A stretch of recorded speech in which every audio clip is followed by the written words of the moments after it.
એક એવા બાળકની આજે મારે તમને બહુ સુંદર સ્ટોરી કહેવી છે. વાત 10 સપ્ટેમ્બર 1964ના રોજ ધ્યાનથી સાંભળજો. એક છોકરો જન્મ્યો.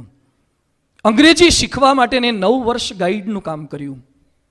5મા ધોરણની અંદર 2 વાર નપાસ થયો. આમાંથી 5મામાં 2 વાર નપાસ થયા હોય એવા ભાગ્ય જ કોઈક હશે. 8મામાં 3 વાર નપાસ થયો. 8મામાં 3 વખત નપાસ. અને કોલેજની એન્ટ્રન્સ પરીક્ષા આપવા ગયો તો 3 વખત નપાસ.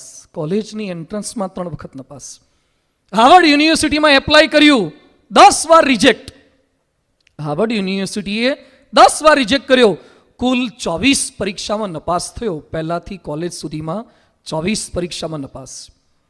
કોલેજની પ્રવેશ પરીક્ષા હતી, એમાં મેથ્સમાં 120 માર્ક્સનું મેથ્સ હતું, એમાં 1 માર્ક આવ્યો. 120માંથી 1 જ માર્ક. બીજી વાર પરીક્ષા આપી, 90